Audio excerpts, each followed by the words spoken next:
Good afternoon. Good afternoon. Good afternoon. Good afternoon, ma'am. Good afternoon, ma'am. Good afternoon. আশা করি আমার audio video এগুলো সবার কাছেই clear রয়েছে। হ্যাঁ ম্যাম, হ্যাঁ। ওকে, থ্যাংক ইউ। সো আজকে আপনাদের মানে যদি টেকনিক্যালি বলি তাহলে যদিও সেকেন্ড ক্লাস, বাট স্টিল পড়াশোনার দিক থেকে আজকে আপনাদের প্রথম ক্লাস। মানে এই যে নিউট্রিশন কোর্সের জন্য আলটিমেটলি আমরা যে আবার নতুন করে পড়াশোনা শুরু করছি, তো সেইটার প্রথম ক্লাস আজকে। এবং আজকে আমরা যেটুকু পড়বো খুব বেসিক জিনিসই আমরা জানবো, এমন নয়। এর আগের দিনও যেরকমটা বলেছিলাম যে এমন নয় যে আমরা যে প্রচুর কিছু একসাথে বুঝে নেবো এবং ওই পড়াশোনা মানে স্কুল কলেজের পড়াশোনার মতন যে আমি একটা কোনো নোটস দেবো আপনাদেরকে সেটা লিখতে হবে, এরকম ব্যাপারটা একেবারেই নয়। তো বেসিক্যালি আমরা কিভাবে এখানে জিনিসগুলোকে জানবো, তো খুব ইন্টারঅ্যাক্টিভ ওয়েতে আমরা কিন্তু এই বিষয়গুলোকে জানবো, ঠিক আছে? এবং আবারও বলে রাখি যে একদমই এটা ভাববেন না যে একদম ওই তথাকথিত পড়াশোনা যেখানে আপনারা কিছু একটা পড়ছেন সেটা মনে রাখতে হবে, মুখস্থ করতে হবে, এরকম ব্যাপার নয়। ক্লাসটাকে ভালো করে ফলো করতে হবে। যে জিনিসগুলো আমরা বুঝতে পারছি না সেটা আমরা ক্লাসের মধ্যেই ক্লিয়ার করে নেব, তাহলে পরের দিনের জন্য কিন্তু আমাদের আর কোনো রকম কোনো ডাউটস থাকবে না। যদি আপনাদের কোনো কোয়েশ্চেন্স থাকে তাহলে আনমিউট করে বলবেন, আদারওয়াইজ বাকি সময় মিউট রাখবেন। এবং যখন আমি কোয়েশ্চেন করবো, যে যদি ধরুন একটা জিনিস বোঝানোর পরে তারপরে যখন আমি জিজ্ঞাসা করি, ইউজুয়ালি আমি জিজ্ঞাসা করতে থাকি যে কারোর কোনো ডাউটস বা কিছু রয়েছে কিনা, তখন অবশ্যই করে আনমিউট করে বলতে পারেন কোথাও যদি ডাউট থাকে। আর যদি কোনো ডাউট না থাকে তাহলে চ্যাট বক্সের মধ্যে বা কোনো রিয়াকশনস এর মাধ্যমে আপনারা সেটা কনফার্ম করতে পারেন, ঠিক আছে? ওকে, সো আস্তে আস্তে আরো লোকজন জয়েন করছেন। আমি ক্লাসের শেষে আরো একবার বলে দেবো যে যেহেতু এখন প্রথমই ক্লাসগুলো হচ্ছে, সেই জন্য ক্লাস শেষের সময় আরো একবার বলে দেবো কিভাবে আপনাদের ক্লাসে জয়েন করতে হয়, যারা নতুন যদি কেউ থেকে থাকেন আজকে তাদের জন্য। ওকে, তো আজকের পড়াশোনা শুরু করা যাক তাহলে। তো যেরকমটা প্রথমেই দেখতে পাচ্ছেন যে আজকে আমরা যেটা নিয়ে কথা বলছি সেটা হচ্ছে fundamentals of food and nutrition. এই বিষয়ে আজকে আমরা কথা বলবো। এই ফান্ডামেন্টাল কথাটার মানে কি? যে কোনো জিনিস ফান্ডামেন্টাল মানে বোঝানো হয় একটা বিষয়ের ভিত্তি। তা অর্থাৎ আমরা যখন নিউট্রিশন কোর্সও করছি সেখানে নিউট্রিশনের ভিত্তিটা কেন আমরা নিউট্রিশন জানবো, বা নিউট্রিশন জানতে গেলে আমাদেরকে ঠিক কি কি বেসিক জিনিস সম্পর্কে আইডিয়া রাখতে হবে, যেটা না হলে এই যে আমরা প্রত্যেকেই একটা নিউট্রিশন কোর্সটা যে করছি তার তো একটা অবজেক্টিভ রয়েছে, সেটা হতে পারে নিজের হেলথকে ভালো রাখা অথবা অপরের হেলথকে ভালো রাখা, এটাই আমার অবজেক্টিভ। তাহলে নিউট্রিশনের বেসিক জিনিসগুলো না জানলে কিন্তু আমরা আলটিমেটলি হেলথের উপরে কাজ করতে পারবো না, বা নিজেদের হেলথকেও সেই অপটিমাম লেভেলে নিয়ে যেতে পারবো না। তাই যে কোনো জিনিস জানার আগে আমাদেরকে তার ভিত্তি, তার বেসটাকে জানতে হয়, যেটার উপর ভিত্তি করে পুরো কোর্সটা আমরা করতে পারবো, পুরো জিনিসটা আমরা জানতে পারবো। ওকে, তো এটা থেকে মেইনলি আজকের যে টপিকটা রয়েছে এই ফান্ডামেন্টালস থেকে, এখান থেকে আমরা ঠিক কি কি জানতে পারি। প্রথমেই যেটা আমরা জানবো, খাবার আর পুষ্টি এই দুটো সেম নাকি আলাদা, বা যেটাই আমরা খাচ্ছি, আমি যদি এখন একটা চিপস খাই সেটাও আমার কাছে, আমি কিন্তু তাকে অ্যাড্রেস করছি অ্যাজ ফুড, খাবার হিসেবে অ্যাড্রেস করছি। ভাত রুটি খেলেও অ্যাড্রেস করছি খাবার হিসেবে, আবার ফল বা সবজি যখন খাচ্ছি সেটাও অ্যাড্রেস করছি খাবার হিসেবে। কিন্তু সবটাই কি আমার জন্য একই রকমেরই খাবার কিনা, বা তার মধ্যে থেকে অ্যাকচুয়ালি এই খাবারগুলোর সাথে আমাদের শরীরের কি সম্পর্ক রয়েছে, সেই বিষয়গুলোকে নিয়ে আমরা কথা বলবো। যার মধ্যে প্রথমেই যদি আমরা ফুড নিয়ে কথা বলি, তাহলে ফুড বলতে কি বোঝায়? আমরা ইউজুয়ালি কি জানি যে যা কিছু আমরা খাবার হিসেবে খাচ্ছি, মানে যা কিছু আমরা খাদ্য হিসেবে গ্রহণ করছি সেটাকেই আমরা খাবার বলে থাকি বা ফুড বলে থাকি। বাট যদি আমরা নিউট্রিশনের ভাষায় বলি হোয়াট ইজ ফুড, তাহলে কি বোঝাতে পারি?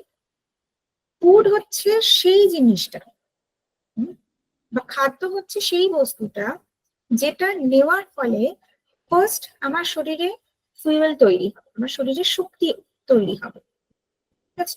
সেকেন্ড হচ্ছে আমার বডিকে প্রোটেকশন দেবে, যে কোনো ইনফেকশন থেকে আমার বডিকে প্রোটেকশন দেবে। থার্ড হচ্ছে আমার আলটিমেটলি বডির ক্ষয় পূরণে সাহায্য করবে। অর্থাৎ সারা জীবন তো মানুষ একরকম থাকে না, হতেই পারে আমি এখন সুস্থ আছি, আমার দুদিন পরে জ্বর হলো, এক সপ্তাহ সেই জ্বরটা থাকলো। তা জ্বর হওয়ার পরে কি হয়, আমরা অনেক বেশি উইক হয়ে যাই। তো যে কোনো শরীর খারাপ হলে আমরা অনেক বেশি উইক হয়ে যাই, কিন্তু সেই উইকনেসটা কিন্তু আমাদের সারা জীবন থাকছে না। আস্তে আস্তে আমরা সেটাকে কাটিয়ে উঠি, আবার নর্মাল লাইফে ফিরে আসি। তো ফুড মানে তার অবজেক্টিভ কিন্তু সেটাও হওয়ার কথা, যেখানে আমাদের বডিকে রিজুমিনেট করতে সাহায্য করবে এবং আলটিমেটলি আমাদের ওভারঅল গ্রোথ, ডেভেলপমেন্ট এবং লাইফের সাস্টেনেবিলিটিকে মেনটেন করতে সাহায্য করবে। অর্থাৎ একটা জীবনে সুস্থভাবে বেঁচে থাকতে গেলে ঠিক যে যে বিষয়গুলোর প্রয়োজন হয় সেই সমস্ত কিছু যখন আমরা কোনো একটা বস্তু থেকে পাই তাকে আমরা খাবার বলি, ঠিক আছে। অর্থাৎ খাবার নেওয়া মানে শুধুমাত্র পেট ভরা নয়, তার সাথে সাথে সেটা আমার শরীরে যখন আমার প্রয়োজন হচ্ছে আমার কাজ করার জন্য উপযুক্ত এনার্জি দিতে পারবে, আমার বডিকে রিজুভিনেট করতে পারবে, বডির ইন্টারনাল মেকানিজমস যা যা চলছে সেগুলোকে প্রপারলি পারফর্ম করতে পারবে। এই সবটাকেই আমরা বলে থাকি ফুড। ওকে, এবং এই ফুডের সাথে নিউট্রিশনটা কিভাবে আসছে? মোটামুটি ভাবে আমরা বলতে পারি এই যে ফুডের এতগুলো অবজেক্টিভ বললাম, এই অবজেক্টিভটা কিভাবে আসে? আসে এই নিউট্রিশন থেকে বা পুষ্টি থেকে। অর্থাৎ একটা ফুড যদি তার প্রতিটা ফাংশনসকে ভালোভাবে পারফর্ম করে তাহলে আমরা বলতে পারবো আমাদের বডিতে যে নিউট্রিশন বা যে পুষ্টিটা সেটা সঠিকভাবে হয়েছে। এটা একটা বায়োলজিক্যাল প্রসেস। অর্থাৎ আমি যে খাবারটা খেলাম, সাপোজ আমি আজকে ভাত, ডাল, সবজি, মাছ এই সমস্ত কিছু খেয়েছি, ঠিক আছে। আমার বডি ভাত, ডাল, সবজি, মাছ, মাংস এগুলো কাউকে চেনে না। সে কাকে চেনে? ভাত, ডাল, সবজি, মাছ, মাংস যাই খাই না কেন তার ভিতরের কেমিক্যালস গুলোকে চেনে, তার ভিতরের কেমিস্ট্রিটাকে জানে। তো nutrition is that chemistry. Ultimately the human body or the living body মানেই হচ্ছে একটা কেমিস্ট্রি, যেখানে বিভিন্ন কেমিক্যালস, বিভিন্ন মলিকিউলস একসঙ্গে যুক্ত হয়ে আমাদের বডিতে কিন্তু অনেক পারফরমেন্স দিয়ে থাকে। এবং ফুডের ক্ষেত্রেও তাই। এই যে ফুডের অবজেক্টিভস গুলো বললাম, এটার মানে হচ্ছে এই খাবারের মধ্যে, যে খাবারের মধ্যে প্রপার কেমিস্ট্রিটা রয়েছে এবং সেই খাবারটা আমার শরীরে যখন ভাঙছে, এই যে আমরা বলি একটা খাবার আমাদের হজম হলো, বা আমরা এটাও বলে থাকি যে খাবার না খেলে শক্তি কিভাবে পাবো, এই কথাটাও আমরা অনেক সময় বলে থাকি। তো খাবার হজম হচ্ছে মানে কিন্তু যে ভাতটা খেয়েছিলাম বা যে সবজির তরকারিটা আমি খেয়েছিলাম সেটা আমার শরীরে গিয়ে ভেঙে গেছে এবং তার একদম ছোট যে কণা যেটা আমার শরীর আইডেন্টিফাই করতে পারবে সেই স্মলেস্ট মলিকিউলসে সেটা ভেঙে গেছে, যেটা হলো আমার বডির নিউট্রিশন দেবে। তাহলে খাদ্য এবং পুষ্টি এটার মধ্যে যদি আমরা একটা ন্যাচারাল মেকানিজম বা একটা রিলেশন বলি তাহলে কি বলতে পারি? ফুড হচ্ছে একটা কজ, কারণ। কিসের কারণ? তার এফেক্টটা কি? নিউট্রিশন। কেন আমরা খাবার খাবো? Because of the proper nutrition. Proper নিউট্রিশনের জন্য আমরা খাবার খাবো। তাই আজকে থেকে আমরা যখনই কোনো খাবার খাচ্ছি সেটার উদ্দেশ্য কিন্তু এটা নয় যে আমার খাবারটা খেতে ভালো লাগছে আর আমার পেট ভরছে, শুধু এইটা নয়। খাবার খাওয়ার উদ্দেশ্য হলো সেখান থেকে আমার বডি যেন প্রপার নিউট্রিশন পায়। এটাই কিন্তু আসলে আমরা ফুড বলতে পারি। এই নিউট্রিশনকে আবার আমরা দুটো ভাগে ভাগ করে থাকি, দুটো রকম ভাবে দেখে থাকি। একটা কি? একটা হচ্ছে হেটেরোট্রফিক আর একটা অটোট্রফিক। এই অটোট্রফিক নিউট্রিশন মানে যেখানে আমার বডি নিজে থেকেই নিজের খাবারটা তৈরি করে নিতে পারে, কারোর উপরে ডিপেন্ড করতে হবে না, সেই ধরনের নিউট্রিশনকে বলা হয় অটোট্রফিক। যেরকম প্লান্ট বডি, আমরা একদম ছোট থেকে পড়ে এসেছি যে উদ্ভিদ তার গাছের পাতাতে খাবার তৈরি করছে, সূর্যের আলোকে কাজে লাগিয়ে ফটোফসফোরাইলেশনের মাধ্যমে সে তার পাতার মধ্যে, তার সবুজ পাতার মধ্যে খাবার তৈরি করছে। এই গাছের পাতাটাই কিন্তু তার খাদ্যের ভান্ডার হিসেবে থাকছে। একটা গাছকে বেড়ে ওঠার জন্য তার যে খাবারের প্রয়োজন হয় সেটা কিন্তু সে নিজেই তৈরি করে নিতে পারে, কারোর সাহায্যের প্রয়োজন নেই, সেখানে আলাদা করে অনেক কিছু তেল মশলা দিয়ে রান্না করতে হচ্ছে না। এই ধরনের নিউট্রিশনকে বলা হয় অটোট্রফিক। অটো কথাটার মধ্যেই বোঝাচ্ছে কি, যে অটোমেটিক্যালি যে নিউট্রিশনটা আমার বডি গেইন করছে। এবং আরো একটা ধরনের নিউট্রিশন হয় যাকে আমরা বলি হেটেরোট্রফিক। এই হেটেরোট্রফিক মানে যে ধরনের নিউট্রিশন অন্য কোনো বডি থেকে আমরা গেইন করছি তাকে আমরা বলবো হেটেরোট্রফিক নিউট্রিশন। যেরকম অ্যানিমালসরা কি করছে, তারা প্লান্ট বডিকে নিজের খাদ্য হিসেবে গ্রহণ করছে, হ্যাঁ, এবং তার থেকে সে নিউট্রিশন পাচ্ছে। অর্থাৎ একটা পশু বেঁচে থাকার জন্য তার খাদ্য কি, সে নিজের শরীরে কিন্তু খাবার তৈরি করতে পারছে না, তাকে খাবার খেতে হচ্ছে, তবে গিয়ে সে তার বডিতে নিউট্রিশনটা পাচ্ছে। তাই এই ধরনের নিউট্রিশনকে আমরা বলবো হেটেরোট্রফিক। আবার যদি হিউম্যানদের কথা বলি, আমাদের মানুষদের কথা বলছি, আমরাও কিন্তু যদি না খাই তাহলে আমরা বেঁচে থাকতে পারবো না। কি খাচ্ছি আমরা?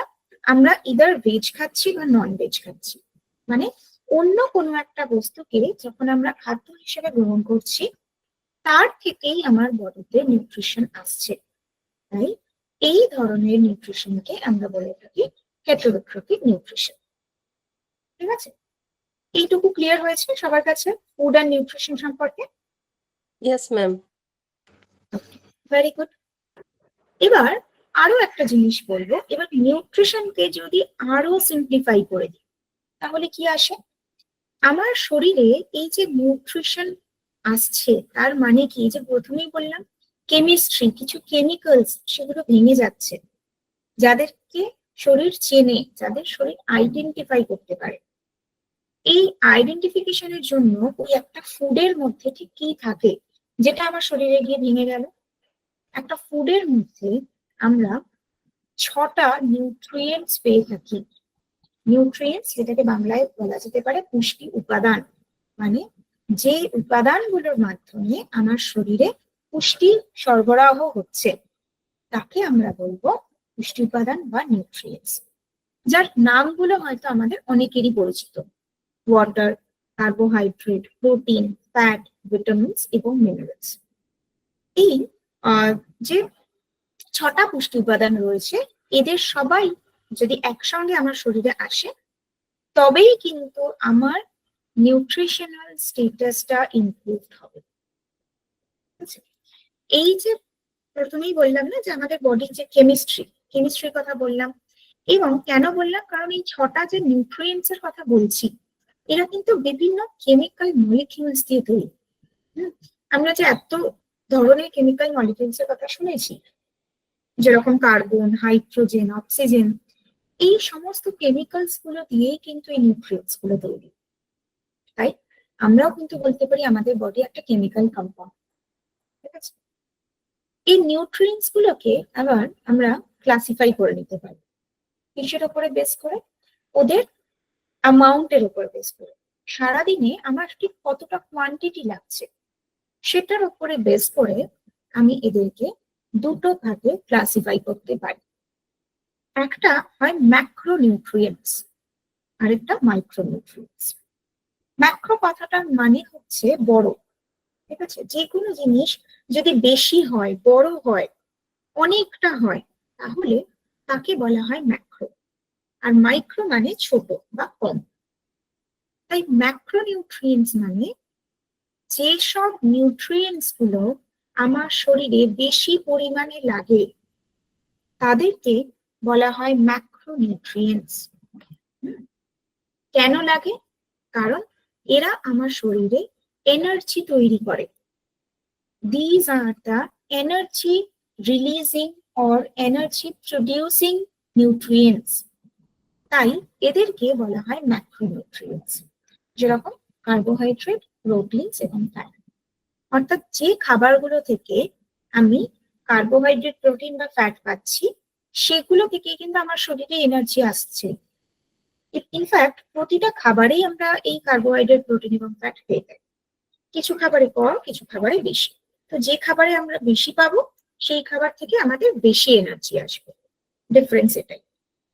আর আরেকটা হচ্ছে মাইক্রোনিউট্রিয়েন্টস। মাইক্রো কথাটা মানে প্রথমেই বললাম কম। এই মাইক্রোনিউট্রিয়েন্টস মানে যারা আমার প্রত্যেক দিনে খুব কম পরিমাণে প্রয়োজন হচ্ছে, তাদেরকে বলবো মাইক্রোনিউট্রিয়েন্টস। এদের কাজটা কি? এরা আমার বডিকে প্রোটেকশন দিচ্ছে। এদেরকে আমরা বলতে পারি দেহ সংরক্ষক খাদ্য বলতে পারি, কারণ এরা যে কোনো ক্ষেত্রে আমার বডিকে প্রোটেকশন দিতে পারে।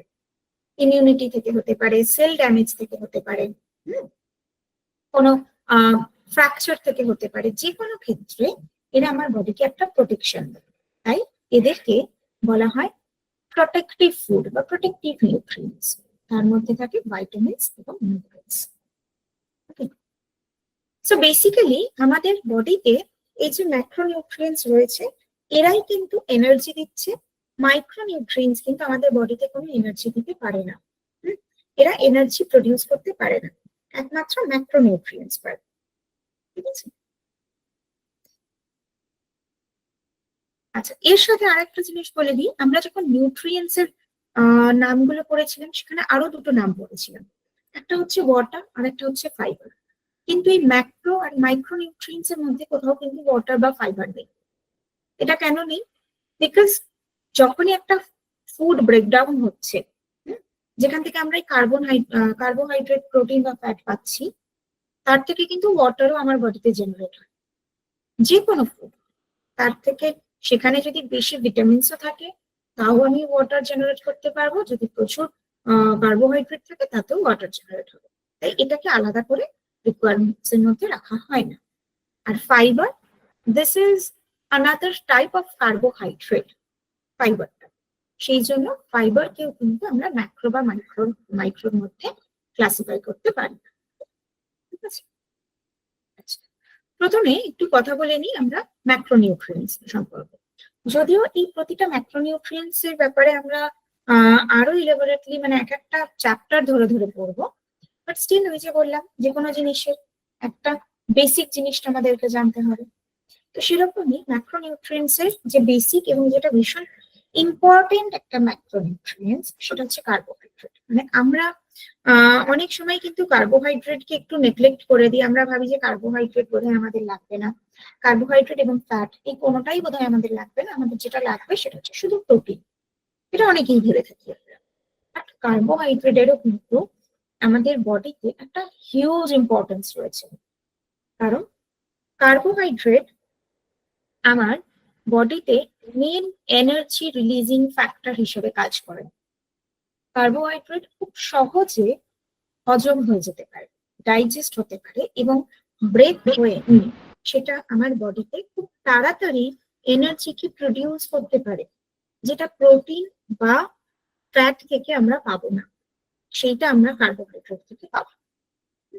এবং কার্বোহাইড্রেট যখন ভেঙে যাচ্ছে, সো আলটিমেটলি একদম শেষ পর্যায়ে যেটা এন্ড প্রোডাক্ট যেটা আমরা কার্বোহাইড্রেটে পাই, সেটা হচ্ছে গ্লুকোজ বা সুগার।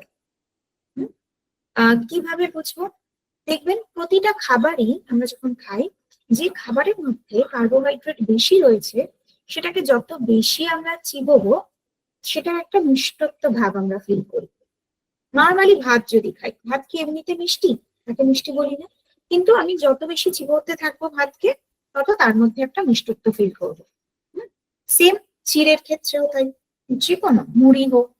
তো যে খাবারগুলোর মধ্যে কার্বোহাইড্রেটের পার্সেন্টেজ বেশি, সেটা আমার মুখের মধ্যে আমি যত স্যালাইভার সাথে যত সেটা মিক্স হবে, তার মিষ্টত্বটা আমি হালকা হলেও ফিল করতে পারবো। এবং এই কার্বোহাইড্রেটকে আমি আমার কোনো খাবার থেকেই আলাদা করতে পারবো না। কেন পারবো না? কারণ কার্বোহাইড্রেট হচ্ছে প্রতিটা লিভিং বডি এবং প্লান্ট বডির জন্য মেজর সোর্স অফ এনার্জি।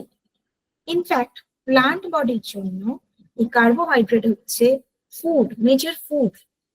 আমরা ছোটবেলায় যখন সালোক সংশ্লেষ পড়েছিলাম, যদি সেটা কারোর মনে থাকে তাহলে আমরা নিশ্চয়ই বুঝতে পারবো, যখন আমরা সালোক সংশ্লেষ পড়েছিলাম সেখানে কি দেখেছিলাম, যে গাছ তার পাতায় যে খাদ্য তৈরি করছে সেটা কি তৈরি হচ্ছে, গ্লুকোজে পরিণত হচ্ছে। What is the structure of the glucose? C6H12O6. এই যে গ্লুকোজ, এই গ্লুকোজটা হচ্ছে উদ্ভিদের খাবার। সেই গ্লুকোজটা কি? সেটা হচ্ছে কার্বোহাইড্রেট। তাই আমরা যে কোনো উদ্ভিজ্জ খাবার নিই না কেন, তার মধ্যে অবশ্যই করে কার্বোহাইড্রেট বা গ্লুকোজকে পেয়ে যাব। এই গ্লুকোজ কি কি দিয়ে তৈরি হচ্ছে? Carbon, hydrogen and oxygen. Okay, ঠিক সেই জন্যই যদি কেউ চিনিকে গরম করে, কি দেখবে, চিনিটা প্রথমে জলে পরিণত হয়। চিনিটা যখন গলে যাচ্ছে, গলে গিয়ে একটা জলীয় ভাব চলে আসে, কারণ তার মধ্যে কার্বন আছে, হাইড্রোজেন আছে, অক্সিজেন আছে। হাইড্রোজেন আর অক্সিজেন একসঙ্গে যুক্ত হয়ে তৈরি করে H2O বা ওয়াটার।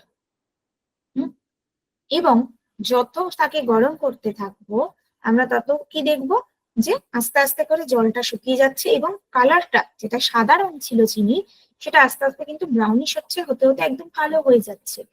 এই যে কালো অবস্থা যেটাকে আমরা পেলাম, দ্যাট ইজ দ্য কার্বন। মানে তার মধ্যে থেকে অক্সিজেন এবং হাইড্রোজেন অর্থাৎ ওয়াটার ইভাপোরেট হয়ে গেছে হিটের কারণে, এবং পড়ে রয়েছে কার্বন। ঠিক আছে, এবং এর থেকেই কিন্তু কার্বোহাইড্রেট নামটা এসেছে, কার্বন থেকে কার্বো। এবং হাইড্রেটস অর্থাৎ হাইড্রেশন, হাইড্রেশন কিসের মাধ্যমে হয়? ওয়াটারের মাধ্যমে। ওয়াটার মানে হাইড্রোজেন এবং অক্সিজেন। তাহলে এই সবটা মিলিয়ে এর নাম হয়েছে কার্বোহাইড্রেট, যেটা অ্যাবান্ডেন্টলি কিন্তু আমরা প্রতিটা অ্যানিমাল অ্যান্ড প্লান্ট বডিতে পেয়ে থাকি। কারণ প্লান্ট বডিতে তো পাচ্ছি কার্বোহাইড্রেট গ্লুকোজ হিসেবে, সেই প্লান্ট বডিকে যখন একটা অ্যানিমাল বডি তার খাবার হিসেবে গ্রহণ করছে, তখন তার শরীরেও ওই কার্বোহাইড্রেটটা প্রবেশ করছে এবং তার শরীরেও কিন্তু গ্লুকোজ বা গ্লাইকোজেন হিসেবে সঞ্চিত থাকছে। সেটাই যখন আমরা আবার গ্রহণ করছি, আমাদের বডিতেও সেটা ট্রান্সফার হচ্ছে। সেই জন্য পৃথিবীতে প্রত্যেকটা যত খাবার রয়েছে বা যত লিভিং বডি রয়েছে, সমস্ত কিছুতে আমরা কার্বোহাইড্রেট পাই। ঠিক আছে, নেক্সট কথা বলবো প্রোটিন নিয়ে। প্রোটিনটা কি? প্রোটিনের মধ্যেও কিন্তু এই কার্বন, হাইড্রোজেন এবং অক্সিজেন এই তিনটেই থাকে। তার সাথে আরো একটা মলিকিউল থাকে, যেটা হচ্ছে নাইট্রোজেন। এবং এই নাইট্রোজেন থাকার কারণেই প্রোটিনের কাজটা একটু আলাদা হয়ে যায়। প্রোটিন কি করছে? এই যে ধরুন একটা ভ্রূণ, মায়ের গর্ভে যখন একটা ভ্রূণ আসছে, সেই ভ্রূণটা আস্তে আস্তে বড় হতে হতে একটা কমপ্লিট হিউম্যান বডির একটা স্ট্রাকচার তৈরি হচ্ছে। এটা কিসের মাধ্যমে হয়? Because of protein. অর্থাৎ প্রোটিন আমাদের বডির গ্রোথ, ডেভেলপমেন্টে হেল্প করে।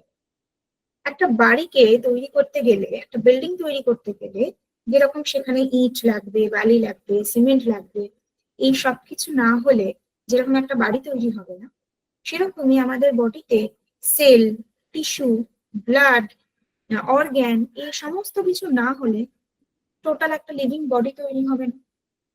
এবার এই যে সেল, এই সেলটা হচ্ছে প্রোটিন দিয়ে তৈরি। সেখান থেকে যখন টিস্যু তৈরি হচ্ছে, সেটাও প্রোটিন। ব্লাড, সেটাও প্রোটিন। সমস্ত কিছু আমাদের বডিতে যা কিছু আমরা দেখছি, সবটা কিন্তু প্রোটিন। মানে মাথার চুল থেকে পায়ের নখ পর্যন্ত লিটারালি সবকিছুর মধ্যে প্রোটিন রয়েছে। ওকে, এমনকি আমাদের শরীরের ভিতরে আমাদের বোনস এর মধ্যেও প্রোটিন রয়েছে। দুটো বোনস এর যে জয়েন্ট থাকে, এই যে মাঝের যে জয়েন্টস, সেখানেও প্রোটিন রয়েছে। প্রতিটা জায়গাতে প্রোটিন আমাদের বডিতে, যা আমাদের ওভারঅল গ্রোথটাকে মেনটেন করে, ডেভেলপমেন্টটাকে মেনটেন করে, এবং তারপরে আলটিমেটলি একটা মেনটেনেন্স স্টেজে থাকে। মানে মেনটেনেন্স স্টেজটা কিরকম? ধরুন একটা বয়স পর্যন্ত আমাদের হাইটটা বাড়তে থাকে, কিসের জন্য? হচ্ছে প্রোটিনের কারণে। হাইটটা একটা বয়স পর্যন্ত বাড়লো এবং তারপরে তো এমন নয় যে আবার আমাদের হাইটটা আস্তে আস্তে ছোট হতে থাকলো, সেটা মেনটেন হচ্ছে। কিভাবে মেনটেন হচ্ছে? এই প্রোটিনের কারণে। তাই জন্য প্রোটিনকে বলা হয় বিল্ডিং ব্লক, বা প্রোটিনটাকে আমরা যখন প্রোটিন হিসেবে খাচ্ছি, আমার শরীর তো প্রোটিন হিসেবে চিনছে না, যেরকম কার্বোহাইড্রেটকে শরীর চিনছিল গ্লুকোজ হিসেবে, সেরকম প্রোটিনকেও শরীর চেনে অ্যামাইনো অ্যাসিড হিসেবে।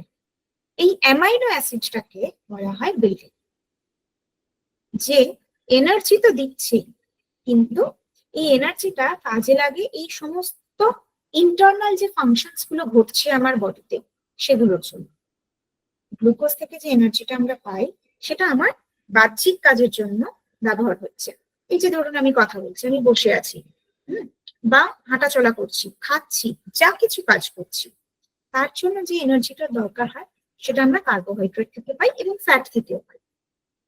কিন্তু শরীরের ভেতরে যে কাজগুলো করছে, যেটা আমরা দেখতে পাচ্ছি না, ঠিক আছে, সেই কাজগুলোর জন্য যে এনার্জির দরকার হয় তা আমরা অবশ্যই পেয়ে থাকি প্রোটিন থেকে। নেক্সট কি? নেক্সট হচ্ছে ফ্যাটস অ্যান্ড অয়েলস। আচ্ছা, ফ্যাটস অ্যান্ড অয়েলস এটা হচ্ছে বললাম কার্বোহাইড্রেটের মতোই একটা ভীষণ কি বলবো, নেগলেক্টেড একটা নিউট্রিয়েন্টস। যদিও আমরা টেস্টের দিক থেকে একে নেগলেক্ট করি না, কিন্তু বেনিফিটের দিক থেকে কিন্তু আমরা ফ্যাট বা অয়েলকে অনেকটাই নেগলেক্টেড রাখি। বাট আগেন ফ্যাট বা অয়েলেরও প্রয়োজনীয়তা রয়েছে। কেন রয়েছে? কারণ ফ্যাট বা অয়েল থেকে আমরা ইনস্ট্যান্ট এনার্জি হয়তো পাই না, কিন্তু সব থেকে বেশি এনার্জি পাই। কার্বোহাইড্রেট এবং প্রোটিন থেকে আমরা সেম অ্যামাউন্ট অফ এনার্জি পাই, কিন্তু ফ্যাট বা অয়েল থেকে আমরা তার ডাবলেরও বেশি এনার্জি পেয়ে থাকি। তাই জন্যই খুব সামান্য পরিমাণের ফ্যাটও কিন্তু আমার বডিকে একটা কমপ্লিট এনার্জি দেওয়ার জন্য সাহায্য করতে পারে। এছাড়াও ফ্যাটের ভীষণ ইম্পর্টেন্ট কাজ হলো আমাদের ইন্টারনাল অর্গ্যানস গুলোকে প্রোটেক্ট করা। কারণ আমাদের প্রত্যেকের স্কিনের নিচে একটা ফ্যাটের লেয়ার রয়েছে, প্রত্যেকটা অর্গ্যানের আশেপাশেও একটা ফ্যাটের লেয়ার রয়েছে। এটার কারণে কি হচ্ছে? একটা অর্গ্যানের সাথে আরেকটা অর্গ্যানের যাতে ধাক্কাধাক্কি না হয়, কোনো অর্গ্যান যাতে ড্যামেজ না হয়, বা আমাদের কোনো এক্সটার্নাল ইনজিউরি হলো তাতে করে যাতে আমাদের ইন্টারনাল অর্গ্যানস গুলোর যাতে কোনো ক্ষতি না হয়, এই পুরো কাজটা কিন্তু সুপারভাইজ করছে ফ্যাট। ফ্যাট না থাকলে এই প্রোটেকশনটা আমরা পাবো, যার কারণে খুব ইজিলি কিন্তু অর্গ্যান ড্যামেজের চান্সটা থেকে যায়। ইনজিউরির কারণে অর্গ্যান ড্যামেজের চান্সটা থেকে যেতে পারে। ঠিক আছে, এবার এইখানে আমরা দেখতে পাচ্ছি ফ্যাট এবং অয়েল দুটো আলাদা আলাদা নাম লেখা, দুটোই কিন্তু বেসিক্যালি সেম, শুধু ডিফারেন্সটা কোথায়? ওদের টেক্সচার।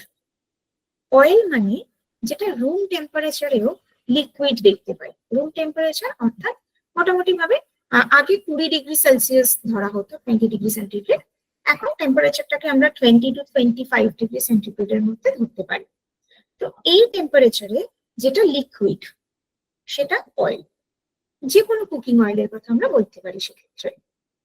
আর যেটা সলিড থাকে তাকে বলা হয় ফ্যাটস, যেরকম অ্যানিমাল ফ্যাট, মাংসের চর্বি যেটা হচ্ছে, এছাড়াও ঘি বা বাটার বা বনস্পতি, মার্জরিন, এই যেগুলো থাকে এইগুলো কিন্তু আমরা বলতে পারি ফ্যাট, এবং যেটাকে গরম করলে গলে যায়। ঠিক আছে, নর্মাল রুম টেম্পারেচারে সেটা সলিড থাকছে, কিন্তু একটু যদি হিট দেওয়া হয় তাতে, হিট দেওয়ার ফলে সেটা গলে যাচ্ছে, তাকে আমরা ফ্যাট বলি। এবার যেই ফ্যাটটা গলতে যত বেশি সময় লাগবে সেই ফ্যাটের ক্ষতিকারক দিকটা ততটাই বেশি আমাদের শরীরে। ওকে, এইটুকু বোঝা গেছে? এটার মধ্যে কারোর কোনো প্রশ্ন? বাহ, ভেরি গুড, বুঝতে পেরেছি ম্যাম। Very good. আজকে আমরা যদিও খুব কম কম করেই বলছি। হাইট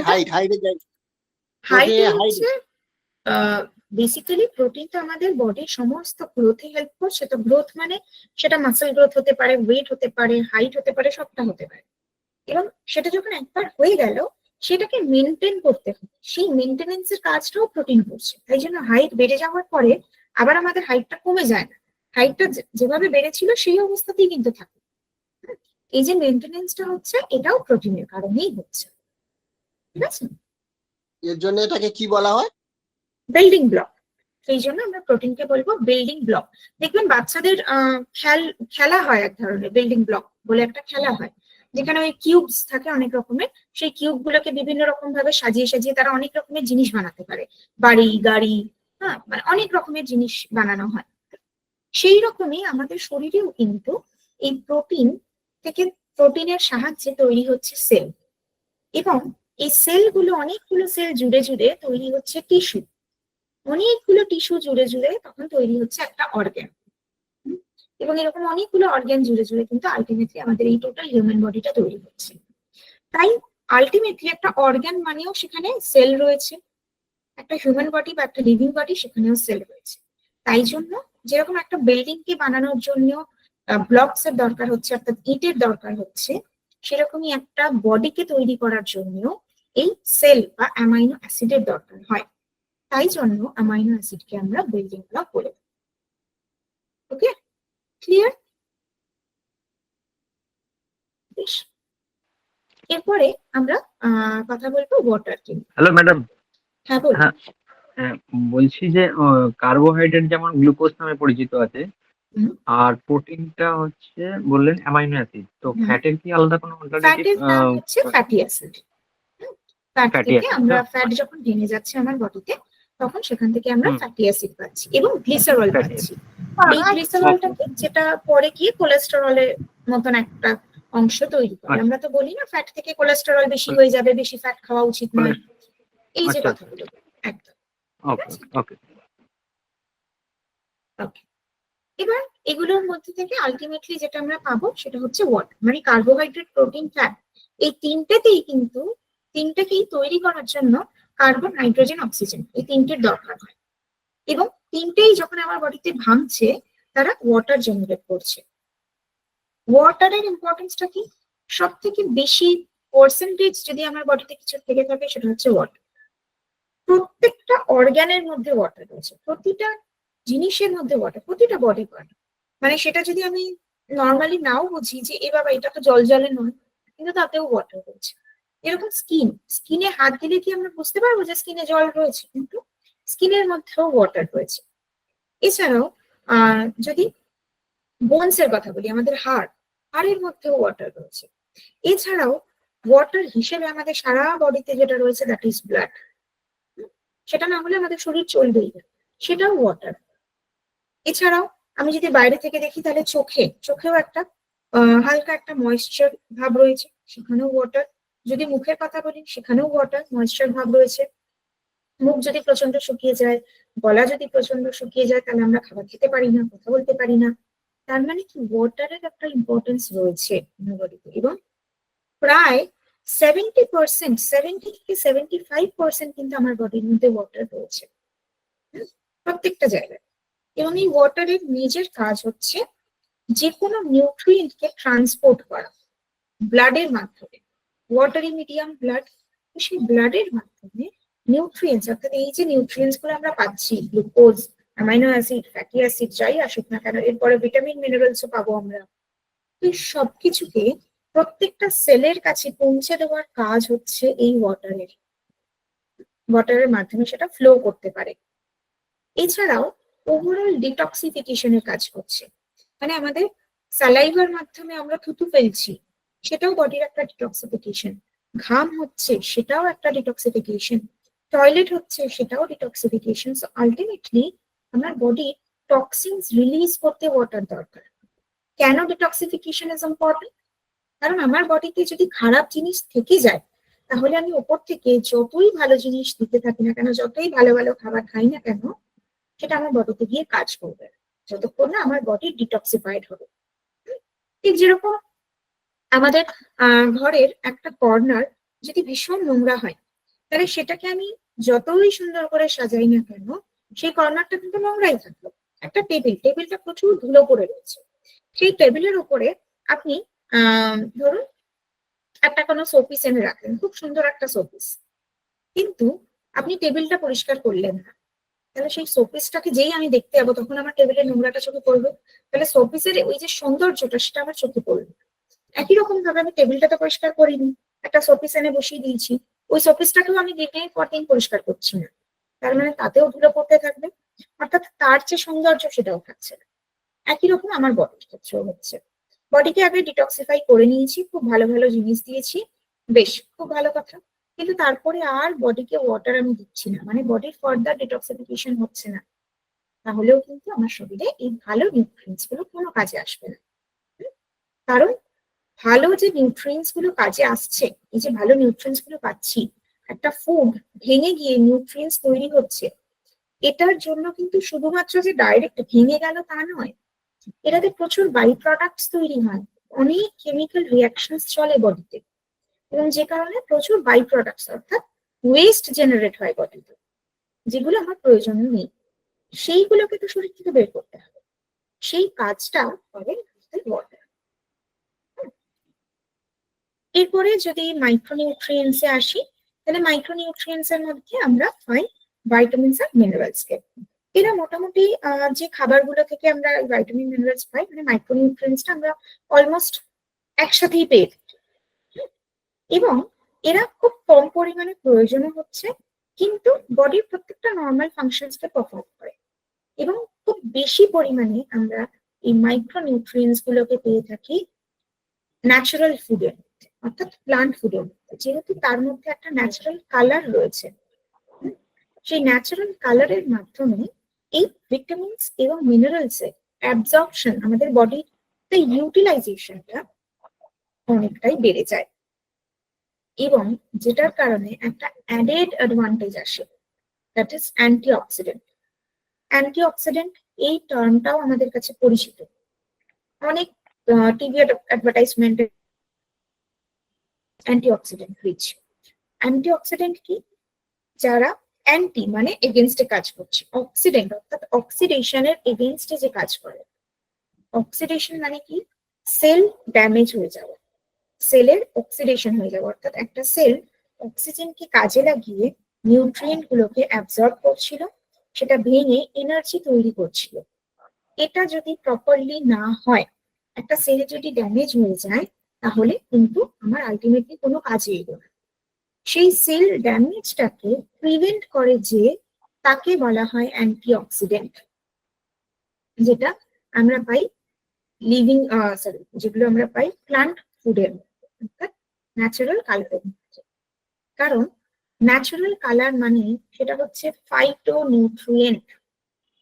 ফাইটো কথাটার মানে প্লান্ট, তো প্লান্ট বডি থেকে স্পেশালি আমরা একটা নিউট্রিয়েন্ট পাই যেটা আমরা অ্যানিমাল বডি থেকে পাই না, তাকে বলা হয় ফাইটোনিউট্রিয়েন্ট, যেরকম অ্যান্টিঅক্সিডেন্ট, যেটা আমার সেল ড্যামেজকে প্রিভেন্ট করলো। যে মুহূর্তে আমার সেল ড্যামেজ প্রিভেন্ট হলো, আমার আনুষঙ্গিক আরো অনেক সমস্যা কিন্তু প্রিভেন্ট হয়ে যাবে, টিউমার, ক্যান্সার, বিভিন্ন ধরনের লাইফস্টাইল ডিজিজ, যেরকম diabetes, cardiovascular disease, kidney related problem, thyroid, এরকম বিভিন্ন ধরনের লাইফস্টাইল ডিজিজকে কিন্তু আমি প্রিভেন্ট করতে পারছি। তার সাথে আমার ব্রেন ফাংশনিং ইমপ্রুভ হচ্ছে, ঠিক আছে, অর্গানস গুলো হেলদি থাকছে, টিস্যুস গুলো হেলদি থাকছে, তো ওভারঅল একটা সাপোর্ট আমি পাচ্ছি এই ভিটামিনস আর মিনারেলস থেকে, ঠিক আছে। তো এটা মোটামুটি আমাদের একটা নিউট্রিয়েন্টস এবং নিউট্রিশনের ধারণা। এবার যদি কথা বলি হেলথের ব্যাপারে, অর্থাৎ নিউট্রিশনের সাথে ফুডের রিলেশন করেছিলাম, এবার এই নিউট্রিশনের সাথে আমাদের হেলথের সম্পর্ক, তাহলে কি দেখা যায়? প্রথমত হেলথের ডেফিনেশনটা, মানে হু হেলথের জন্য একটা কমপ্লিট ডেফিনেশন দিয়েছে। আমরা ইউজুয়ালি হেলথ বা স্বাস্থ্য বলতে কি বুঝি? যদি অ্যান্টিঅক্সিডেন্ট একটু বলবেন, অ্যান্টিঅক্সিডেন্টটা কোন জায়গাটা বলবো বলুন?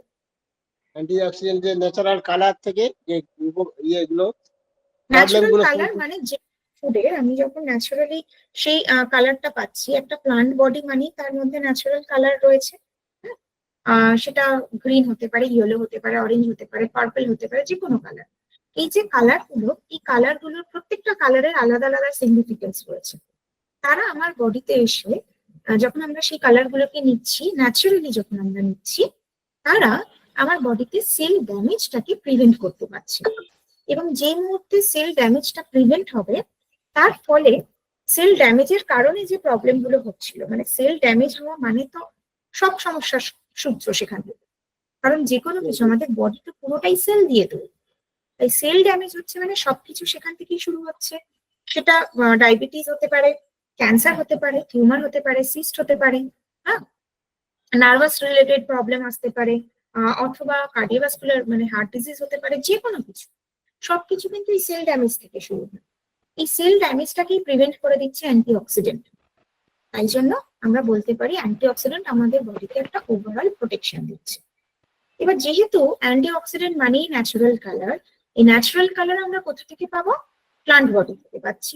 এই প্লান্ট বডির মধ্যে সব থেকে বেশি পরিমাণে আমরা যেটা পেয়ে থাকি সেটা হচ্ছে মাইক্রোনিউট্রিয়েন্টস, অর্থাৎ ভাইটামিনস অ্যান্ড মিনারেলস। তাই যখন আমরা প্লান্ট ফুড নিচ্ছি, আমরা একসাথে তার থেকে সবটা পেয়ে যাচ্ছি। কার্বোহাইড্রেট তো পাচ্ছি, প্রোটিনও পাচ্ছি, ফ্যাটও পাচ্ছি, তার সাথে ভিটামিন মিনারেলসও প্রচুর পরিমাণে পাচ্ছি, এবং তার সাথে ফাইটোনিউট্রিয়েন্টস বা অ্যান্টিঅক্সিডেন্ট পাচ্ছি। তো একটা ব্যালেন্সড মিল বলতে যেটা বোঝায়, সেটা কিন্তু এই প্লান্ট বডি বা উদ্ভিজ্জ খাবার থেকেই আমরা তৈরি করে নিতে পারছি। ঠিক আছে? ম্যাডাম নামটা কি বলেন? ফাইটোনিউট্রিয়েন্ট পিডিএফ এর মধ্যে থাকবে। হ্যাঁ, ফাইটোনিউট্রিয়েন্ট, ফাইটো কথাটার মানে হচ্ছে প্লান্ট। ঠিক আছে? এই যে এই জায়গাটা ফাইটোনিউট্রিয়েন্ট। ওকে, ফাইট্রো, আচ্ছা আচ্ছা, ওকে। এবারে যেটা বলছিলাম যে তাহলে এই নিউট্রিশনের সাথে এবার হেলথের কি সম্পর্ক? যেটা বলছিলাম যে আমরা হেলথ মানেই বুঝি আমরা যদি শারীরিক ভাবে সুস্থ থাকি, মানে আমার হয়তো জ্বর সর্দি কাশি কিছু নেই, হ্যাঁ, তাহলে আমরা বলতে পারি যে হ্যাঁ আমি ভালো আছি। বা যদি ধরুন আমি কোনো কিছুর জন্য এখন সেই প্রবলেমটা ফেস করছি না, মানে কারোর ধরুন ডায়াবেটিস রয়েছে বা থাইরয়েড রয়েছে, ঠিক আছে, সে দীর্ঘদিন একটা মেডিসিনস নিচ্ছে, কিন্তু তার সাথে যখন আমার দেখা হচ্ছে, আমি যদি তাকে জিজ্ঞাসা করি আপনি কেমন আছেন, তিনি বলবেন ভালো আছেন। কেন বলবেন? কারণ তার সেই মুহূর্তে তো কোনো প্রবলেম হচ্ছে না, তার সেই মুহূর্তে জ্বর সর্দি কাশি হাতে ব্যথা পায়ে ব্যথা কিছু নেই। ঠিক আছে?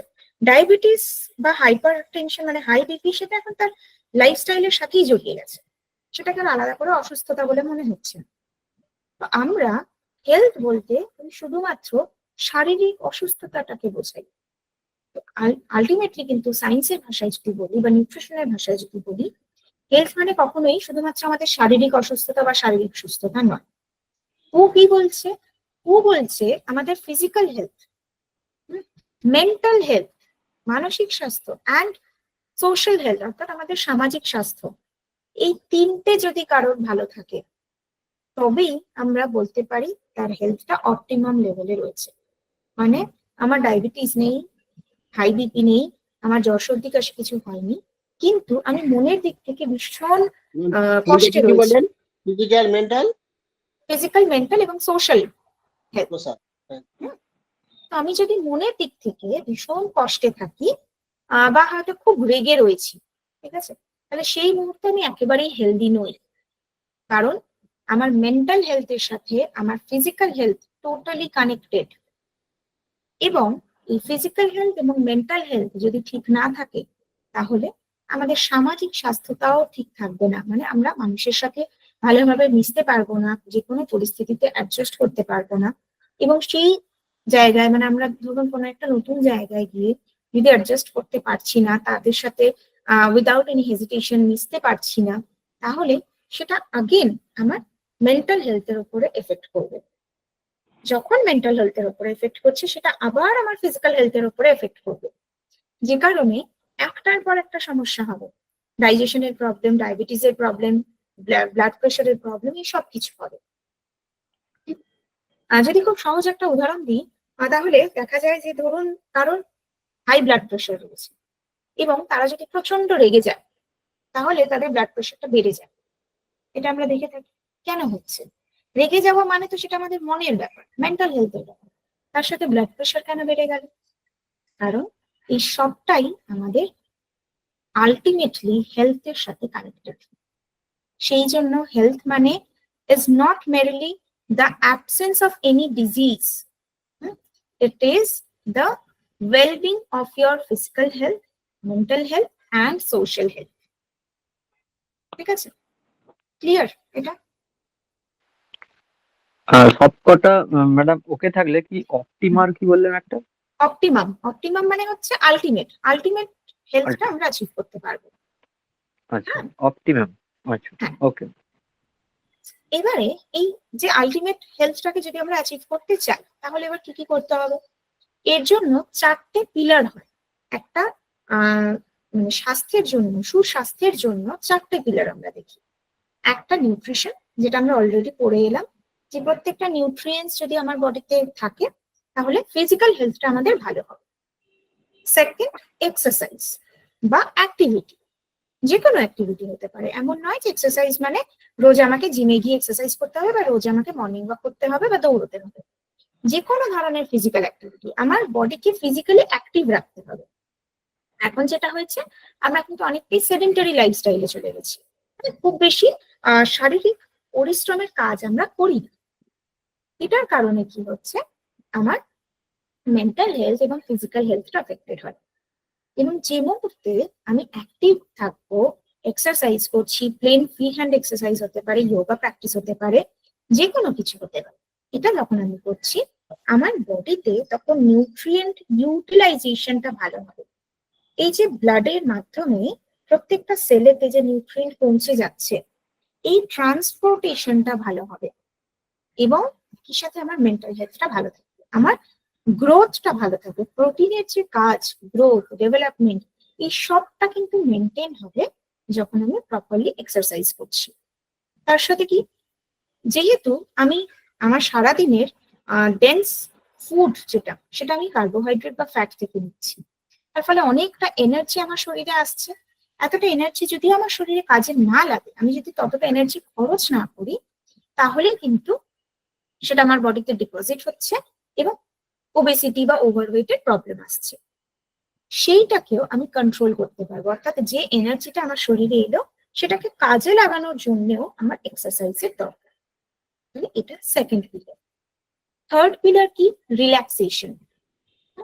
রিল্যাক্সেশন মানে মেন্টালি আমি যখন খুব শান্ত একটা পিসফুল স্টেটে রয়েছি, আমি খুশিতে রয়েছি, সেই অবস্থাটা হচ্ছে রিল্যাক্সেশন। অর্থাৎ যে কোনো কিছুকে আমি যদি খুব উইলিংলি অ্যাকসেপ্ট করতে পারি, যে কোনো কিছুর সাথে আমি যদি খুব ভালোভাবে মানিয়ে নিতে পারি এবং আমার কোনো স্ট্রেস, টেনশন, অ্যাংজাইটি কিচ্ছু নেই, বা যদিও বা থাকে সেটাকে কভার করার জন্য আমি হয়তো প্রপার মেডিটেশন করছি, প্রাণায়াম করছি, ঠিক আছে, এই জিনিসগুলো যখন আমরা করছি, রিল্যাক্স করছি, খুব শান্ত রয়েছি, যেরকম হয় না আমরা কোনো কাজ থেকে এসে, অফিস থেকে এসে একটু রিল্যাক্স করছি, তার মানে তো এই নয় আপনি ঘুমিয়ে পড়ছেন, কিন্তু আপনি আপনার পছন্দের কাজটা হয়তো করছেন, হয়তো গান শুনছেন বা হয়তো ফোন স্ক্রল করছেন বা হয়তো নর্মালি বই পড়ছেন, যেটাই করে থাকেন না কেন, যে জিনিসটায় আমি মনের দিক থেকে ভালো থাকি, সেই কাজটা যখন আমরা করছি, দ্যাট ইজ কল্ড রিল্যাক্সেশন। তো এটাও কিন্তু আমার ওভারঅল হেলথকে ভালো রাখার জন্য একটা ইম্পর্টেন্ট পিলার। আর ফোর্থ পিলার যেটা স্লিপ, স্লিপ প্যাটার্ন, অর্থাৎ প্রপার স্লিপিং প্যাটার্নটাকে মেনটেন করা। ম্যাডাম, একজন সুস্থ স্বাভাবিক মানুষের জন্য, এক মিনিট আমি আগে কমপ্লিট করে দিই এটা। ঠিক আছে। একজন সুস্থ স্বাভাবিক মানুষের জন্য অ্যাটলিস্ট 6 থেকে 8 ঘন্টার একটা সাউন্ড স্লিপ দরকার হয়। কেন স্লিপ প্যাটার্নের উপরে এতটা জোর দেওয়া হয়? কারণ সারাদিন ধরে ধরুন আপনি কাজ করেছেন, 24 ঘন্টার মধ্যে 16 ঘন্টা আপনি কোনো না কোনো কাজে ব্যস্ত আছেন, ঠিক আছে, যে কোনো কাজ, এমন নয় যে শারীরিক পরিশ্রমের কাজই হতে হবে, মাথার কাজও হতে পারে, যে কোনো কাজে আপনি ব্যস্ত ছিলেন। তো আমার বডি তখন কিন্তু পুরো রিল্যাক্স করতে পারেনি, আমার ইন্টারনালি বডির মধ্যে কিন্তু অনেকগুলো কাজ চলছে, অর্থাৎ আমি যে খাবার খাচ্ছি, খাবারটা যে হজম হচ্ছে, সেটাও তো ইন্টারনালি চলছে। তার সাথে হয়তো কোথাও কেটে গেল বডিতে, বা কোথাও হয়তো ধাক্কা লেগে ব্যথা হয়েছে, কিছুদিন পরে আমরা গিয়ে দেখি সেটা আস্তে আস্তে সেরে গেল। কিভাবে সারলো? বডি ন্যাচারাল একটা হিলিং প্রসিডিওর থাকে, বডি নিজে থেকে আমাদেরকে সুস্থ করে তুলতে পারে। এই যে নিজে থেকে সুস্থ করে তোলার প্রসিডিওর, এটা আমি সারাদিনে যতক্ষণ অ্যাক্টিভ রয়েছি ততক্ষণের মধ্যে কিন্তু খুব একটা বেশি হয় না। কারণ অ্যাক্টিভ থাকছি মানেই আমি বিভিন্ন জিনিস নিয়ে ভাবছি, বিভিন্ন কাজ করছি, তো বডির মানে আমাদের মেন্টাল স্টেটটা সেই সবকিছুর সাথে ডিল করতেই ব্যস্ত থাকছে। একমাত্র ঘুমের সময় আমাদের বডি সম্পূর্ণরূপে কোনো একটা জিনিসের উপরে ফোকাস করতে পারছে, তাকে যে কাজটা করতে হবে সেটা ডাইজেশন হতে পারে, বা কোথাও ব্যথা লেগেছে যে বললাম সেটাকে ঠিক করা হতে পারে, যাই হোক না কেন কোনো একটা কাজের উপরে সে ফোকাস করতে পারে। তখন যেহেতু আমরা কোনো কাজ করছি না, বাহ্যিকভাবে কোনো কাজ করছি না, তাই আমার ইন্টারনাল কাজগুলো ভালো হয়। যদি এই স্লিপ প্যাটার্নে কোনো ডিস্টারবেন্সেস আসে, তখন দেখা যাবে কি একদিন দুদিনে নয়, বহুদিন ধরে এরকম যদি হতে থাকে, তাহলে আস্তে আস্তে করে আমাদের বিভিন্ন রোগ আসতে দেখা যাবে বা কোনো ডিসঅর্ডার আসতে দেখা যাবে। হার্টের প্রবলেম, ব্লাড প্রেশারের প্রবলেম, ব্লাড সুগারের প্রবলেম, থাইরয়েডের প্রবলেম, এরকম অনেক সমস্যা আসতে দেখা যাবে। এবং তখন আমরা ভাববো যে আমি তো একদমই বেশি মিষ্টি খাই না, তাহলে কেন আমার ব্লাড সুগার লেভেল এত বেশি হলো? আমাকে ভাবতে হবে আমার আগে স্লিপ প্যাটার্নটা কিরকম ছিল। তাই জন্য sleep pattern is very very important. Okay, বলুন, কেউ কিছু বলছিলেন? হ্যাঁ ম্যাম, 3টে পয়েন্ট কি কি বললেন? এই যে রিল্যাক্সেশন, দেখুন, আপনারা এটা স্ক্রিনটার মধ্যে দেখুন পিলার্সটা, যে 4টে পিলার দেওয়া আছে, এই 4টে পিলার স্ক্রিনটা তো ভিজিবল আছে আশা করি, তো এই স্ক্রিনেই আমরা দেখতে পাচ্ছি 4টে পিলার। দাদা আপনি যা Nutrition, প্রশ্ন করছেন এখানে exercise, ম্যাডামের স্ক্রিনে রিল্যাক্সেশন এবং স্লিপ। প্রায় সবকিছুই দেয়া আছে, আপনি একটু স্ক্রিনটা দেখুন। ম্যাডাম আপনি যা প্রশ্নগুলো করছেন স্ক্রিনে এগুলো দেয়া আছে অলরেডি। আচ্ছা, থ্যাংক ইউ। ওকে, তাহলে এই জিনিসগুলো আমাদের কাছে ক্লিয়ার হয়েছে তো? এগুলি নিয়ে কারোর কোনো ডাউট? বেশ, এরপরে যে জিনিসগুলো আমরা জানবো সেটা হচ্ছে একটা গুড হেলথের ক্ষেত্রে কি কি সাইনস এন্ড সিমটমস হওয়া উচিত, এবং তার সাথে স্লিপ প্যাটার্ন যদি ঠিক না থাকে তাহলে কি হতে পারে। স্লিপ প্যাটার্ন যদি ঠিক না থাকে সেটা আগে আমরা বলে দেবো, গুড হেলথের সাইনস এন্ড সিমটমস নিয়ে আমরা পরের দিন আলোচনা করবো। তো স্লিপ প্যাটার্ন যদি ঠিক না থাকে প্রথমে, তাহলে কি হতে পারে? প্রথম সমস্যা যেটা হয় সেটা হচ্ছে ওবেসিটি। ঠিক আছে, আমরা সবসময় ভাবি যে বেশি ঘুমোলে বোধহয় মোটা হয়ে যাবে, কিন্তু সেটা নয়। রাদার আমরা যদি ঘুমটা ঠিক মতো না করি, মানে এই যে 6 থেকে 8 ঘন্টার যে ঘুমটা বলছি, এটা যদি প্রপারলি না করি, তাহলেই কিন্তু আমরা মোটা হয়ে যাব। কেন হব? দুটো হরমোনের কারণ, একটা হচ্ছে গ্রেলিন, আরেকটা হচ্ছে লেপটিন। আমি একটু স্ক্রিনটা বড় করে দিচ্ছি যাতে দেখা যায়।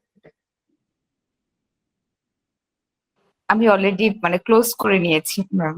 ওকে, তাহলে তো ঠিকই আছে। হ্যাঁ, যারা জুম আউট করে নিচ্ছেন তাদের জন্য বেটার হবে। ওকে, তো ওবেসিটির ক্ষেত্রে দুটো হরমোন কি বললাম? গ্রেলিন আর লেপটিন। গ্রেলিন হরমোনের কাজ কি? এরা আমার কখন খিদে পাচ্ছে সেই সিগন্যালটা দেয় এই হরমোনটা। মানে গ্রেলিনের কারণে আমি ফিল করব যে এবার আমাকে খেতে হবে। আর লেপটিন হরমোনটা কি কাজ করছে? খেতে খেতে এবার আমার যে পেট ভরে গেছে এই ফিলটা যে আমাদের আসে, এই সিগন্যালটা দিচ্ছে লেপটিন হরমোন। তাহলে গ্রেলিনের কারণে আমরা খাবার খাচ্ছি এবং লেপটিনের কারণে আমরা খাবার খাওয়া বন্ধ করছি। ওকে, যখন আমার স্লিপ প্যাটার্নটা প্রপার থাকছে না, তখন এই গ্রেলিন হরমোনটা বেড়ে যায়, মানে আমাদের খিদে বেশি পায়। বেশি পাচ্ছে মানে আমি বেশি খাবার খাচ্ছি, আমার যতটা প্রয়োজন তার থেকেও বেশি খাবার আমি খাচ্ছি, অতিরিক্ত ক্যালোরি আমি ইনটেক করে ফেললাম, যার ফলে আমার বডিতে কিন্তু ক্যালোরি ডিপোজিট হলো।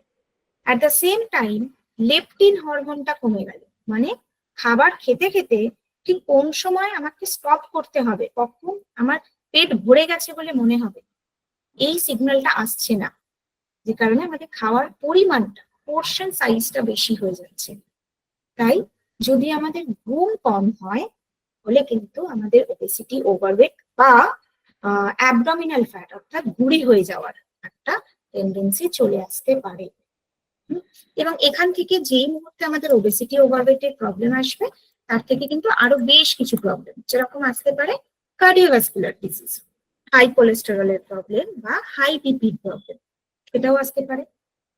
ইউজুয়ালি আমাদের ঘুম যদি ঠিক না হয়, তাহলে আমাদের ব্লাড প্রেশার ফ্ল্যাকচুয়েট করে, আমাদের ব্লাড প্রেশার বেড়ে যেতে পারে, এবং ব্লাড প্রেশার বেড়ে যাওয়া মানে সেখান থেকে একটা সময় পরে গিয়ে হার্ট অ্যাটাক বা স্ট্রোকের মতন সমস্যা তৈরি হতে পারে। তারপরে কি আসে? ইমিউনো হেলথ, অর্থাৎ আমাদের ইমিউন সিস্টেম, রোগ প্রতিরোধ ক্ষমতা। কম হলে রোগ প্রতিরোধ ক্ষমতা কমে যাচ্ছে। এর আগে আমরা করোনা পিরিয়ডেও মানে কোভিড পিরিয়ডেও আমরা ইমিউনিটির জন্য কি শুনেছিলাম বারবার? খাবারের উপরে জোর দেওয়ার কথা, ভিটামিন সি, প্রোটিন, এই ধরনের কিছু নিউট্রিয়েন্টস এর উপরে জোর দেওয়ার কথা আমরা অনেকবার শুনেছিলাম। কিন্তু অল ওভার হেলথের কথা যদি বলি, অল ওভার ইমিউন হেলথের কথা যদি বলি, তাহলে সেখানেও কিন্তু ঘুমের প্রয়োজন হয়েছে। কারণ আমাদের বডিতে এই যে ইমিউনিটিটা বাড়ছে, কার কারণে বাড়ছে? বডিতে কিছু ইমিউন সেল থাকে, টি সেলস, বি সেলস, এরকম কিছু সেল থাকে যারা এই যে জার্মস গুলো বাইরে থেকে আসে তাদেরকে মেরে ফেলতে পারে বা তাদেরকে আবদ্ধ করে রাখে নিজের সাথে, যে কারণে সেই জার্মস গুলো আমাদের ক্ষতি করতে পারে না। ঘুমের কারণে অর্থাৎ প্রপার স্লিপ প্যাটার্ন এই ইমিউন সেলস গুলোকে বা অ্যান্টিবডি গুলোকে ইমপ্রুভ করতে পারে, অ্যান্টিবডি সিনথেসিসকে ইমপ্রুভ করতে পারে, যে কারণে আমাদের ইমিউন ফ্যাক্টরটা ইমপ্রুভ হচ্ছে। আচ্ছা, কেউ বোধহয় আনমিউট রয়েছে, প্লিজ মিউট করে দেবেন একটু। এবং আরেকটা যেটা হয় সেটা হচ্ছে গ্রোথ অ্যান্ড ডেভেলপ। এটা বিশেষ করে আমরা বাচ্চাদের ক্ষেত্রে দেখতে পাই যে দেখবেন একদম সদ্যজাত বাচ্চা, তাদের ক্ষেত্রেও বলা হয় যে সে যত বেশি ঘুমোবে তার শরীর ভালো থাকবে, তার গ্রোথটা ভালো হবে, এটা শোনা যায়। বেসিক্যালি কি হয়, এই বাচ্চাদের ক্ষেত্রে বা টিনেজার্সদের ক্ষেত্রেও তাদের স্লিপ প্যাটার্নটা যদি প্রপার থাকে তাহলে আমাদের বডিতে যে হরমোনাল ব্যালেন্সটা সেটা মেনটেন হয়। হরমোনাল ব্যালেন্স মেনটেন হওয়া মানে আমার overall growth, development, sell damage যেটা হয়ে গেছে সেটাকে রিপেয়ার করা, অর্থাৎ রিপেয়ার করা মানে যে বললাম কোথাও ব্যথা লেগেছে সেটাকে ঠিক করে দেওয়া, কোথাও কেটে গেছে কিছুদিন পরে দেখবো সেই কাটা জায়গাটা আবার ঠিক হয়ে গেল, জুড়ে গেল সেই কাটা জায়গাটা। এই যে সমস্ত এই যে রিপেয়ারমেন্ট যা কিছু ঘটছে সবটাই কিন্তু একটা কারণ, তার হচ্ছে প্রপার স্লিপ। আরো অনেক কারণ থাকে, আরো অনেক নিউট্রিশনাল কারণ থাকছে, নিউট্রিয়েন্টস এর কারণ থাকে, সেটা আমরা যখন এই নিউট্রিয়েন্টস গুলো এক একটা করে পড়বো সেগুলো জানতে পারবো। সেটা ছাড়াও, নিউট্রিশন ছাড়াও কিন্তু স্লিপের প্রয়োজনীয়তা রয়েছে। ঠিক আছে, ক্লিয়ার হলো এগুলো? জি ম্যাম। তাহলে মোটামুটি ভাবে আমরা এইগুলোই জানলাম আজকে, একদম বেসিক জিনিসগুলো জানলাম। এর পরের দিনকে আমরা যেটা জানবো সেটা হচ্ছে একটা গুড হেলথের জন্য আমরা এক্স্যাক্টলি কি কি সাইনস এন্ড সিমটমস কে আইডেন্টিফাই করতে পারি। ঠিক আছে, তার জন্য আরো কিছু টার্মস রয়েছে, যে টার্মস গুলো নিয়ে আমরা কথা বলবো। একদিনে সবটা বুঝে গেলে পুরো বেশি ওভারলোডেড হয়ে যাবে, তো প্রথম দিনেই এতটা ওভারলোড করতে চাইছি না আমি কাউকে। আস্তে আস্তে করে আমরা একদম প্রপার পড়াশোনার মধ্যে ঢুকবো। ঠিক আছে, পরের দিন কি বললেন? পরের দিন এই যে বাকি যে টপিকটা আমাদের থাকবে গুড হেলথের কিছু সাইন্স এন্ড সিমটমস, সেগুলো নিয়ে আলোচনা করব, গ্রাম নিয়ে কথা বলবেন। Thank you. হ্যালো আচ্ছা। ম্যাডাম, হ্যাঁ বলছি। বলছি আমার নেটের প্রবলেম হচ্ছিল, আমি ঢুকতে পারিনি। ক্লাস 3টের থেকে শুরু হয়েছে, 3টে থেকে শুরু আমি হয়েছে। ঢুকতে পারিনি, গিয়ে ওটা কি অ্যাবসেন্ট হয়ে গেলাম? না, আপনি তো এখন জয়েন করেছেন তো। হ্যাঁ, কিন্তু আগের কথাগুলো তো আমি কিছু শুনতে পাইনি। এইটা মানে যখন রেকর্ডেড ক্লাস দেওয়া হবে তখন আরো একবার রিভাইজ করে নিতে পারবেন। ঠিক আছে, আচ্ছা আচ্ছা, ঠিক আছে। আর নেক্সট Ma'am, দিন ক্লাস আমি কি একটু- হবে ম্যাম? নেক্সট দিন ক্লাস কি বলছেন? কি বারে ক্লাস হচ্ছে ওটা? শনিবার, আপনাদের প্রতি শনিবার এবং বুধবার ক্লাস থাকবে। শনিবার সকাল 11:30 থেকে থাকবে ক্লাস, এবং বুধবার দুপুর 3টে থেকে থাকবে। ক্লাসে ঢোকার জন্য যারা আজকে নতুন জয়েন করেছেন, যারা আগের দিনের ক্লাসে ছিলেন না, তো সেরকম যদি কেউ থেকে থাকেন তার জন্য আরেকবার আমি বলে দিচ্ছি ক্লাসে কিভাবে জয়েন করবেন। ইউজুয়ালি ক্লাস শুরু হওয়ার মানে 3টে থেকে যদি ক্লাস থাকে তার 10-15 মিনিট আগে থেকে এই ক্লাসে ঢোকার যে পোর্টালটা, হ্যালো, সেটা আপনার open কোনো হয়। কথা শোনা যাচ্ছে না তো? শোনা যাচ্ছে না? শোনা যাচ্ছে না। না না ম্যাডাম, আপনার কথা শোনা যাচ্ছে, ওনার ওখানে নেটের কোনো অসুবিধা। হ্যালো ম্যাডাম, হ্যাঁ বলুন। ম্যাডাম একটা কথা বলছিলাম বলুন। যে এই ক্লাসের টাইমটা আপনার রাত্রে কিংবা সকালে করলে ভালো হয় না? না। আমরা তো ব্যস্ত থাকি তো। রাতে বা সকালে কোনো টাইমটাই হবে না, কারণ অফিসিয়াল টাইমে হয় ক্লাস। মনে করি যে অনেকে না, ওটা পসিবল হয় না। চাকরি করি তো। বুঝতে পেরেছি, বাট ওটা ইউজুয়ালি পসিবল হয় না, কোনো ক্লাসের ক্ষেত্রেই সেই টাইমিংটা পসিবল হয় না। আচ্ছা, আমি একবার বলে দিই ক্লাসে জয়েন করার প্রসিডিওরটা আরেকবার। আপনারা গুগল ক্রোমে যাবেন, খুব ভালো করে সবাই শুনে নেবেন। গুগল ক্রোমে যাবেন, ফোন থেকেও যদি হয় আমি একবার ফোন থেকেও দেখিয়ে দিচ্ছি না হয়। ম্যাডাম আমাদের এই একাডেমি থেকে একটা দারুণ করে ভিডিও পাঠিয়েছে আপনি মানে ভিডিও তো পাঠিয়ে দিয়েছি, হ্যাঁ হ্যাঁ হ্যাঁ, তাহলে সকলকে। তো অসুবিধা নেই। যদি মেসেজ পেয়ে থাকেন, যারা মেসেজ পেয়েছেন তাদের জন্য তো অসুবিধাই নেই কোনো। মানে ওই ভিডিওটা অ্যাকচুয়ালি আমি শুট করে দিয়েছিলাম যাতে করে আপনাদের পক্ষে সুবিধা হয় বিষয়টা বুঝতে। তো একদম গুগল ক্রোমে যাবেন, গুগল ক্রোমে গিয়ে এফ একাডেমি সার্চ করবেন, সেখানে এফ একাডেমির যে পেজটা ওপেন করে দেখবেন স্টুডেন্ট লগ ইন পাওয়া যাচ্ছে না। আমার মনে হয় আপনার তাহলে নেটওয়ার্কের ইস্যু হচ্ছে, বাকিদেরও কি সেম প্রবলেম হচ্ছে? আর কোনো কথা শোনা যাচ্ছে না ম্যাডাম। না না হচ্ছে না। আপনি তাহলে শুনতে পাচ্ছি, ক্লাস শুনতে পাচ্ছেন না, কেউ আপনি কেউ একবার শুনতে পাচ্ছে। কলটা ডিসকানেক্ট করে আরেকবার যান। এ আবার বলছে যে সব ঠিক আছে। ম্যাডাম আপনার কোনো কথা ম্যাডাম আমরা শুনতে পাচ্ছি, এটা সামনে সবার কাছে